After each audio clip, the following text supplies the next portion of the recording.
Muito bem. Vamos fazer uma breve passagem aqui no projeto, né? Seria um projeto de análise e melhoria de processo. Os passos principais. Então, como todo projeto, precisa passar pela fase de planejamento. Tá? Do planejamento, a identificação do ou dos processos a serem avaliados. Uma seleção do ou dos processos prioritários a serem avaliados. E a análise desses processos. Então, nós aqui estamos vendo a parte do ASIS.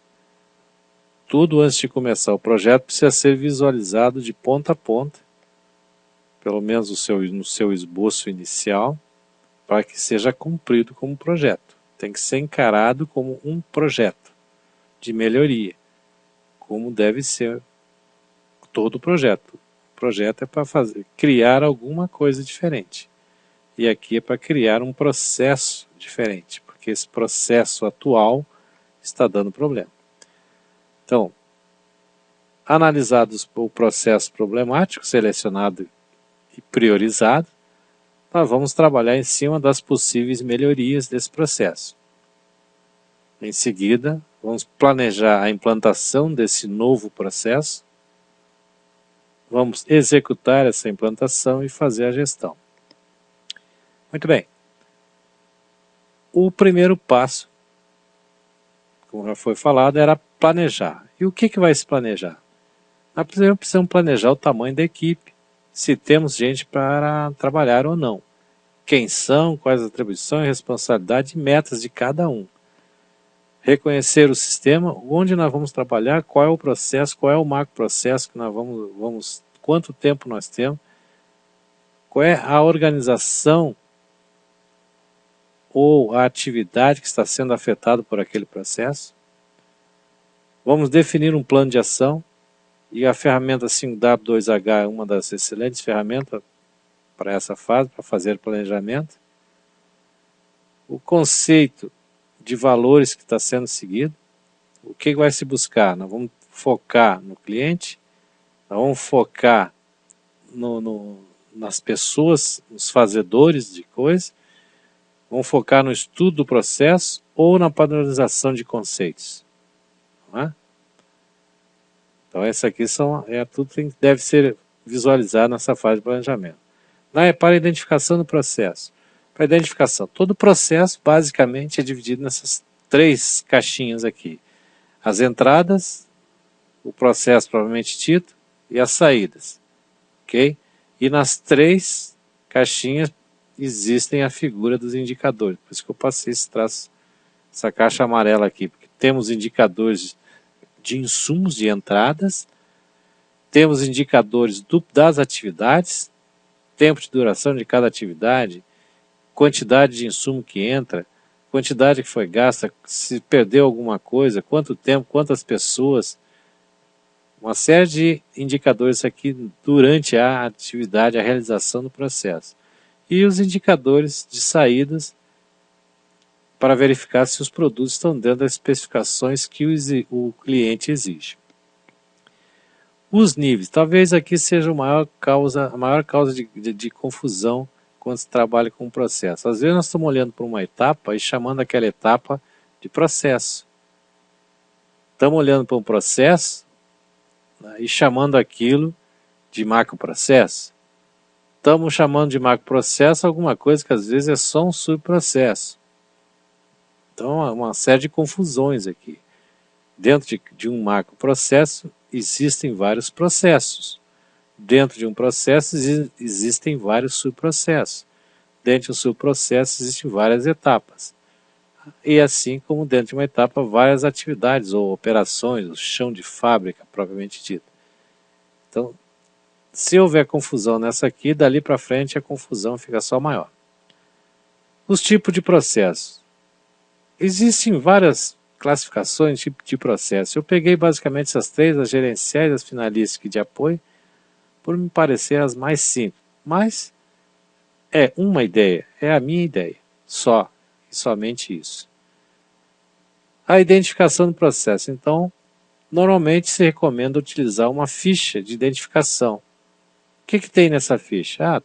o nome do processo, o dono do processo, quais são, em linhas gerais, os insumos, quais as atividades ou processo, etapas daquele macroprocesso, depende do foco que está se dando aquilo que vai ser analisado.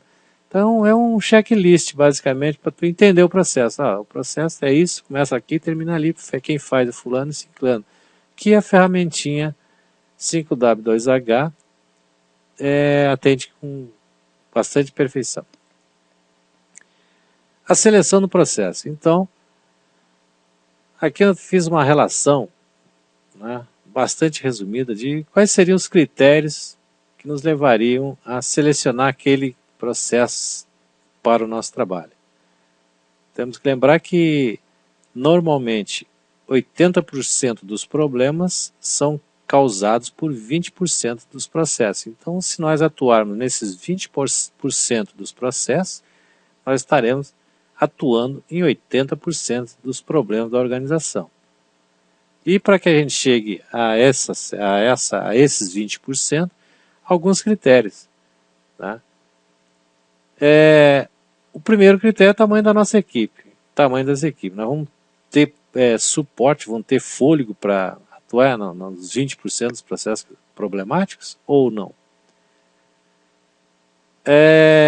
A organização está priorizando essa necessidade de melhoria de processo ou não? Ou é só o chefe ou só algumas pessoas que estão desejando? Tem que ser avaliado, são os stakeholders que vão ajudar ou atrapalhar na medição, no mapeamento e na solução do problema. Estamos trabalhando na análise de melhoria porque existe um problema organizacional que foi detectado por um ou pela maioria das pessoas dessa organização.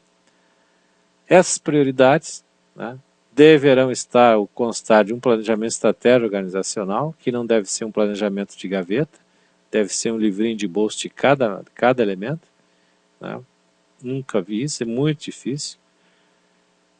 Se as oportunidades de melhoria, ou os pontos fracos, ou a oportunidade de melhoria e inovação, tem uma série de teorias que vão mudando esses nomes cada vez, estão identificadas, não estão identificadas, algumas já estão, outras não estão. Isso tudo vai contribuir para que a gente selecione ou não esse ou aquele processo. Aqui começam os critérios propriamente dito aqui. Importância para a missão e grau de vinculação com os objetivos organizacionais. Parece a mesma coisa, não é a mesma coisa, mas um contribui para o outro, porque uma missão é dividida em objetivos. Para mim chegar a um determinado lugar, eu tenho que passar por determinados pontos, certo? E o meu processo tem que me ajudar, estar vinculado à minha passagem por esses pontos para chegar no final na missão. O impacto no cliente externo é importante? Eu diria que é o mais importante, porque o cliente externo é a grande razão de ser da organização. Se ele não estiver atendendo o cliente externo, pode fechar a organização. O cliente externo não trocará nada, não pagará nada se a organização não lhe passar alguma coisa de valor agregado. Potenciais benefícios financeiros. Fundamental também. Tá? Aí em grau de importância, não vou nem medir, nem me atrever a medir, porque dizer que os benefícios financeiros são mais importantes que o atendimento ao cliente, não sei, porque às vezes não. O cliente é o que paga. Então não adianta eu querer ganhar dinheiro de um cliente, eu tenho que ganhar do mesmo cliente e fidelizar esse cliente. E o processo tem que estar diretamente vinculado a esses benefícios. Impacto na imagem externa. Também faz só uma divisão, vamos dizer, didática, mas é um monte de mesma coisa aqui. Ok? Eu selecionei o processo. Vamos fazer a análise desse processo. Então, vamos mapear o fluxo, conhecer o processo, identificar alguns problemas, priorizar alguns problemas, identificar as causas desse problema e priorizar essas causas. Eu faço esse trabalho aqui, que seria o grande trabalho, vamos dizer assim, tá, de melhoria, através de algumas ferramentas da qualidade. É um fluxograma de trabalho, 5W2H, folha de verificação, diagrama de Pareto, matriz de Guth, pesquisa de opinião, votação múltipla, brainstorming, diagrama de causa e efeito. Cada ferramentinha dessa aqui é fundamental para a equipe que está analisando conhecer, porque às vezes se aplica uma, se aplica duas, nessa ou naquela situação. Capa. Feita a análise de melhoria de processo, definida uma solução provável, vamos ver se essa solução é viável. Então vamos planejar a sua implantação. Nesse planejamento, vamos identificar quais são os potenciais problemas para a implantação desse novo processo. Vamos normatizar tudo aquilo que ficou definido como ser o melhor, deve estar escrito em algum lugar, para que todos tenham conhecimento. Principalmente para quem vai capacitar os elementos que vão atuar, serão os operadores do processo. E consolidação do planejamento da implantação. Estou passando rápido aqui, mas esse aqui é um dos passos fundamentais da coisa. A implantação propriamente dita. O que nós temos na implantação propriamente dita? Talvez seja tudo é problemático, é meticuloso, cada pedacinho disso aqui é um passo que tem que ser tomado, é como uma cirurgia.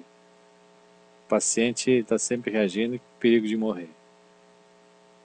A disseminação das informações é fundamental, porque não adianta ter um excelente processo se os operadores desse processo desconhecerem o que cada um tem que fazer. E essa disseminação das informações será feita através da educação, do treinamento mais educação, treinamento. Isso aqui é constante. Não pode parar, não, já aprendeu, vai fazendo. Gente, o processo vai acabar morrendo. A elaboração, ou a execução propriamente dita, né? As medições também que devem ser constantes, desde o início, desde o planejamento, já tem que estar sendo acompanhado com medições, indicadores de melhoria para ver se está realmente cumprindo o que está sendo feito, e as comparações do resultado com do período anterior. Fechado, nós temos a gestão do processo, que é o velho ciclo PDCA, planeja, executa, controla, avalia e volta a planejar, replanejar. Então acompanha o processo através das medições, avalia essas medições de período a período, atualiza o processo, um novo projetinho de melhoria. Aquilo que foi medido ficou abaixo. Por quê? Levanta as causas e tal, caímos no ciclo PDCA. Então eram essas as rápidas pinceladas na ideia sobre um projeto de melhoria, de análise e melhoria de processo. Depois nós vamos trabalhar nos principais processos, particularmente no processo de planejamento estratégico, no processo de medição, numa série de outros processos que a gente pode trabalhar seguindo essa mesma sistemática. Muito obrigado e até uma próxima.